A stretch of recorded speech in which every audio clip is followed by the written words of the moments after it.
All right, every year the library does a community report, and the new one just came out. Give me some of the highlights of that and what it means to this community.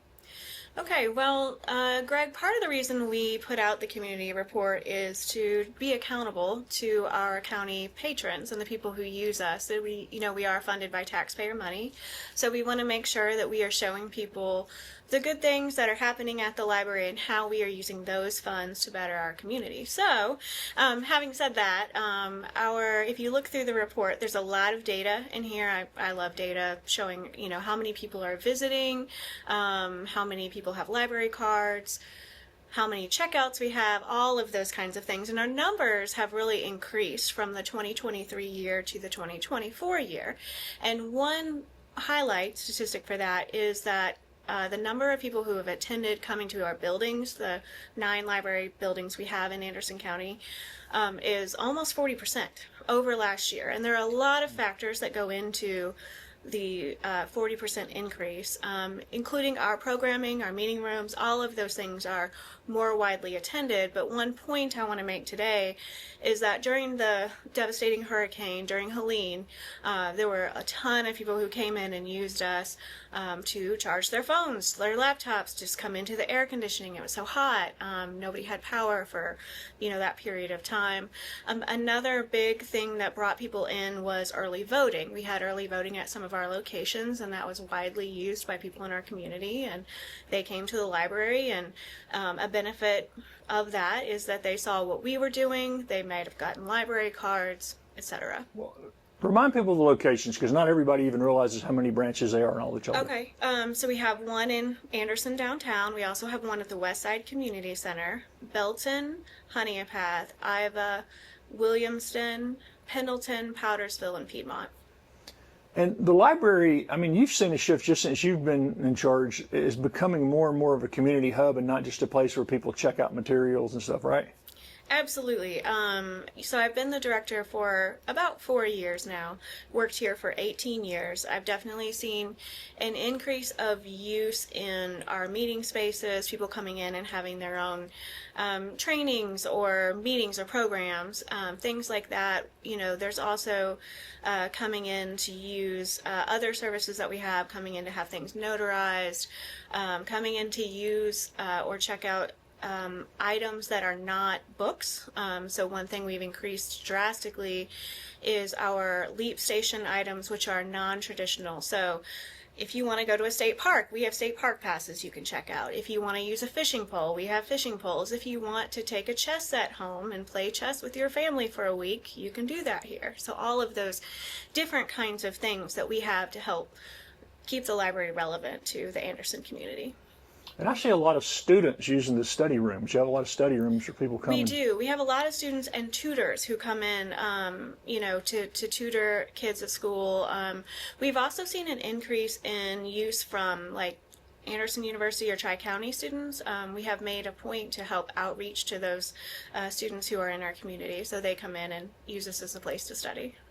And I've heard more people talk about this past year, particularly the maker space, being able to come in and with sewing machines and digital printers and vinyl printers, and talk about some of the things they can learn in there. Absolutely. The makerspace is an area upstairs at the library that we changed a few years ago, and we have Cricut machines, sewing machines, a lot of art supplies, but also you mentioned the vinyl makers. So I see the makerspace being used by a couple of different groups of people. We definitely have crafters coming in and using things, but we also have small businesses coming in, making maybe t-shirts or logo things that they can put on, magnets for vehicles or something on their storefront, things like that. And people have learned to knit and sew, and there's classes that people just want to get interested in, things that people used to sort of routinely get at like home ec or something too.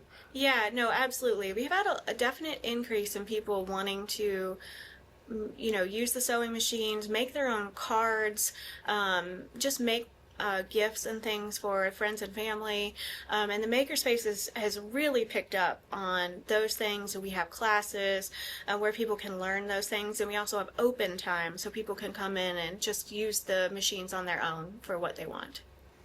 You mentioned the non-traditional. I think people now pretty much are aware that it's not just books and stuff, but How has that been a challenge for the budget? Because a lot of that stuff's more expensive than just paper and ink was, right? Yeah, I mean, it's definitely something we have to look at, and we have to allocate, a still a relatively small part of our budget to those kinds of items. But, we can sort of look at how much is being checked out and weigh, what's working, what's not working from year to year. So it's working. One thing we've really increased are the number of passes. So if you want to take your kids to the Children's Museum in Greenville, we have increased the number of passes that are available for you to do that, and hopefully save you a lot of money by providing those. Has the demand for audiobooks continued to grow every year? So our audiobook use is definitely increased, and the main place that those are increased are digitally. So we offer Libby and Hoopla, where people can check out, the digital ebooks or audiobooks, but the number of people checking out audiobooks continues to increase every year. And I think that in part that is a lot of how people are busy now, like what fits into your life, and sitting down and reading a book might not be what fits for you, but listening to an audiobook while you walk or run or do your chores or pick your kids up from school, those kinds of things, that's when you can find the time to read. And so that's where audiobooks have really come in, and quite frankly, I talk to people about audiobooks all the time myself because that's what works for me. So and another a leader here in town actually told me they just discovered they could read magazines and stuff on their tablets and iPad stuff. There, I mean, there's everything from the New Yorker to Good Housekeeping. I mean, it's available for free. I mean, absolutely. And I continue to learn that people in our community don't know about the digital things that we have. So it is so easy to just get your library card, put the number in, make an account, and then check out those magazines. There's also videos and comics that you can look at, all kinds of stuff on both Hoopla and Libby that we offer.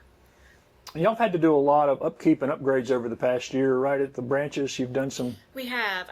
So one point of focus for us is to make our buildings more welcoming to the community. So you'll see some improvements here at the main library, including the carpet, signage, desks. Honea Path just had a really nice upgrade over there. What we tried to do was keep the feel of the old Carnegie building in the renovation process over there, and I think it's turned out really nicely. The year before that was Belton had their upgrade, so we're just continuing to try to make things feel like a space people want to be in. And speaking of that, this year Iva's is starting to look like a library. I have the progress down there. I was so excited. I was there last week, and they've got the windows in, and it's really looking like it's going to be a nice, modern but cozy space over there. And I'm really excited. And being downtown on the square there is a pretty big deal. Huge, I think. We were kind of off the beaten path before, and some people didn't know we were there. And so this is right front and center, and there's going to be a nice meeting room. There's going to be a great children's area. It's going to be really nice, I think, for the community. And what are some of the challenges now for the 2025 that y'all are facing? I think just general, normal stuff is just keeping people coming in, getting more people to sign up for library cards. We have about 114,000 people with library cards in Anderson County, so it's over 50%, but I'd love to keep that number going, making sure that people understand that they pay taxes for the library and should come and use it, and also that we can save them money. They don't have to buy books and do things, and we have a lot of things that I think that are people would be interested in if they only know about it. So it's continuing to get that message out there that the library is for you and it's for everyone.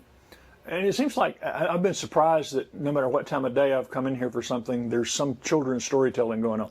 You can hear children laughing and applauding. Yes. And our children's department is very busy, and we have story time almost every day of the week, and often 2 story times every day of the week, and children's afternoon programs and programs on Saturdays. The department down there is, they're hopping, and they're keeping going with, creative, innovative programs that we're offering for kids. Also, this year, in part of a challenge, we are working on getting story time and programs out to all of our locations so that there are story times at our smaller branches as well as our larger ones. And I'm assuming the community reports online, people can go and view it. Yes. So the community report, you can go to our website, andersonlibrary.org, and you can find it there. We also have printed copies at every location. If you prefer a printed copy, just come pick one up.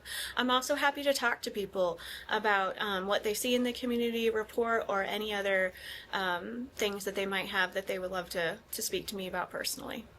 And if anybody has missed getting a library card, what do they need to do? All you need to do is get a library card, is live in Anderson County, bring in your photo ID, and we'll get you a card. You can also fill out the application online, and we will issue you a temporary 30-day card so that you can access our digital offerings, and then just come in those 30 days, bring your picture ID, we'll update your card, full 2-year access, and go from there.